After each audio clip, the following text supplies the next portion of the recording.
ముఖ్యంగా దీనిలో ఈసారి లోక్సభ ఎన్నికల్లో క్లియర్గా ఖచ్చితంగా మళ్ళా మోడీ యొక్క హవా నడవబోతుంది అనేది ఈరోజు దేశవ్యాప్తంగా సర్వేలలో కావచ్చు, మిగతా అన్ని విషయాల్లో కావచ్చు, మోడీ అనేటువంటి ఒక ఇమేజ్ తోటి ఎలక్షన్ జరగబోతున్నాయి. మోడీ ఇమేజ్ తోటే ఈసారి దేశవ్యాప్తంగా 350 సీట్లకు పైగా ఈరోజు భారతీయ జనతా పార్టీ మళ్ళీ అధికారంలోకి రావడానికి బలమైనటువంటి అవకాశం ఉన్నట్టు మనకైతే తెలుస్తూ ఉంది. అయితే దీనిలో ఖచ్చితంగా నార్త్ సైడ్ చాలా ప్రభావం అయితే బలంగా ఉంటుంది. ఎందుకంటే నార్త్లో ఈసారి అయోధ్య రామ మందిర నిర్మాణం యొక్క అంశం ఏదైతుందో ఇది చాలా బలమైనటువంటి ప్రభావం చూపిస్తుంది. అయోధ్య రామ మందిర నిర్మాణం పూర్తయిపోయింది. అది ప్రారంభోత్సవానికి ఈరోజు రెడీగా ఉంది. జనవరి 24న ఈ అయోధ్య రామ మందిర నిర్మాణం ప్రారంభం అవుతుంది. ఆ తర్వాత దాదాపు 10 నుంచి 15 రోజుల పాటు, అంటే 2 వారాల పాటుగా దేశవ్యాప్తంగా జై శ్రీరామ్ అనేటువంటి ఒక నినాదం ఈ బజ్ అనేది క్రియేట్ చేస్తుంది భారతీయ జనతా పార్టీ.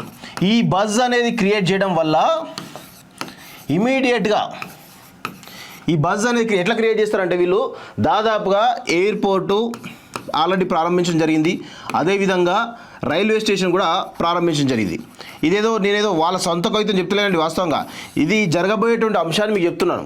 దాదాపు ఈ 2 మాధ్యమాల ద్వారా, అంటే 2 మాధ్యమాలు మీన్స్ ఎయిర్పోర్ట్ ద్వారా, రైల్వే స్టేషన్ల ద్వారా భారీగా ఈరోజు అయోధ్యను సందర్శించేటువంటి ప్రయత్నం భారతీయ జనతా పార్టీ దేశవ్యాప్తంగా చేస్తుంది. అది కూడా మొత్తంగా పెద్ద ఎత్తున, అంటే కొన్ని లక్షలాది మందిని తరలించి ఒక జై శ్రీరామ్ అనేటువంటి ఒక బజ్ క్రియేట్ చేస్తుంది. దేశవ్యాప్తంగా జనవరి 24 నుంచి ఫిబ్రవరి 2nd వీక్, అంటే ఫిబ్రవరి 10 వరకు అనుకోండి, ఫిబ్రవరి 10 వరకు మొత్తానికి జై శ్రీరామ్ అనేటువంటి ఒక పెద్ద ఎత్తున ఒక బజ్ క్రియేట్ అయిన తర్వాత ఇమీడియట్గా ఫిబ్రవరి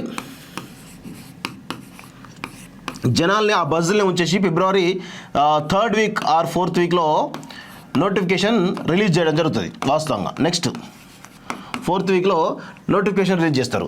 రిలీజ్ చేసిన వెంబడే మార్చి ఎండ్లోపు ప్రజల్ని అదే జై శ్రీరామ్ అనేటువంటి బజ్లో ఉంచేసి మార్చి ఎండ్ కల్లా మొత్తానికైతే ఎలక్షన్స్ క్లోజ్ చేసి 350 సీట్లు టార్గెట్ పెట్టుకునేటువంటి ప్రయత్నం చేస్తుంది భారతీయ జనతా పార్టీ. ఇది మీరు ఎవరు అవునన్నా కాదన్నా ఇదే జరగబోతుంది. దీన్ని మించిన రిజల్ట్స్ అయితే ఉండవు. ఇది దేశవ్యాప్తంగా జరిగేటువంటి సినారియో. ఇక మనం ఒక్కసారి తెలంగాణ గురించి కనుక మనం మాట్లాడినట్లయితే, తెలంగాణలో భారతీయ జనతా పార్టీకి మొన్న సీట్లన్నీ 8 వచ్చినాయి కదా, మళ్ళా 1, 2 వస్తాయని చెప్పేసి అందరూ అనుకుంటున్నారు. కానీ చాలా రాంగ్ పర్సెప్షన్ జరుగుతూ ఉంది. లోక్సభ ఎన్నికల్లో ఖచ్చితంగా భారతీయ జనతా పార్టీ తెలంగాణలో దాదాపు మీరు చూడండి 17 ఎంపీ స్థానాలు ఉన్నాయి. 17 ఎంపీ స్థానాల్లో మీరు లెక్క చెప్తే రాసి పెట్టుకోండి. భారతీయ జనతా పార్టీ ఖచ్చితంగా 8 సీట్లు గెలిచే అవకాశం ఉంటుంది. ఇంకొక +or -1 వేసుకోండి. కాంగ్రెస్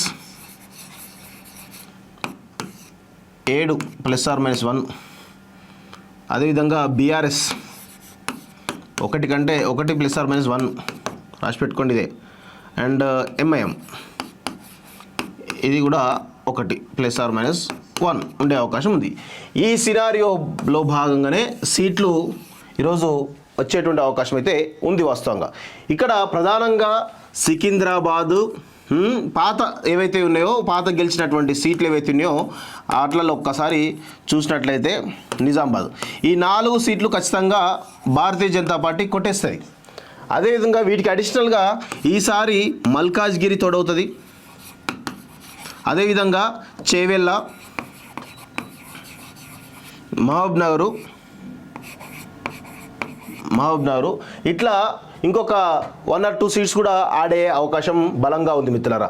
ఈసారి ఎస్సీ రిజర్వ్డ్ కాన్స్టిట్యున్సీలలో ఇటు ఎస్సీ/ఎస్టీ రిజర్వ్డ్ కాన్స్టిట్యున్సీ ఏవైతే ఉన్నాయో మహబాద్ కావచ్చు, పెద్దపల్లి కావచ్చు, లేదంటే వరంగల్ కావచ్చు, నాగర్ కర్నూలు కూడా గెలిచే అవకాశం తక్కువ ఉన్నటువంటి అవకాశం. ఇవి బీజేపీ గెలిచేటువంటి సీట్లు. ఇక కాంగ్రెస్ విషయానికి వస్తే కాంగ్రెస్ ఖచ్చితంగా ఈరోజు నల్గొండ,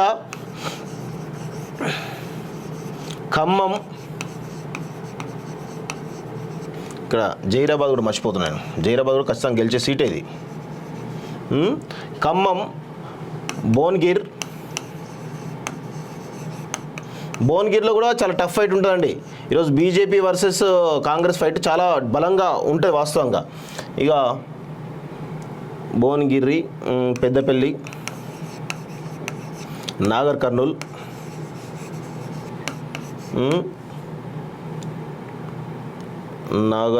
తర్వాత ఇంకేమున్నాయి, పెద్దపల్లి, నాగర్ కర్నూల్, వరంగల్ కూడా గెలిచే అవకాశం ఉంటుంది, మహబాద్ గెలిచే అవకాశం ఉంటుంది. ఇక బీఆర్ఎస్ విషయానికి వస్తే ఒక మెదక్ తప్ప ఎక్కడ స్కోప్ కనబడతలేదు. ఇక ఎంఐఎం విషయానికి వస్తే ఇక హైదరాబాద్ తప్ప ఇక దానికి ఎక్కువ ఛాన్స్ లేవు. సో ఇట్లా మీరు చూసి చూడండి, బీజేపీ చూసినట్లయితే సికింద్రాబాద్, కరీంనగర్, ఆదిలాబాద్, నిజామాబాద్లో పాత సీట్లు ఖచ్చితంగా మళ్ళీ గెలిచే అవకాశాలు ఉన్నాయి. అదేవిధంగా మల్కాజ్గిరి, చేవెళ్ళ, మహబూబ్నగర్, జైరాబాద్. అయితే కరీంనగర్, సికింద్రాబాద్లో కొంత ఇబ్బందికరమైన పరిస్థితి ఉన్నప్పటికీ కూడా, అయితే పార్లమెంట్ ఎలక్షన్స్ అంతా కూడా కేవలం మోడీ అనేటువంటి ఒక మాన్యతోటి నడుస్తాయనేది వాస్తవంగా గత 2 ఎలక్షన్స్లో మనం చూస్తున్నాం. 2014 కావచ్చు, 2019 ఎన్నికల్లో మోడీ మాన్యతోటే చాలామంది కూడా గెలవడం జరిగింది.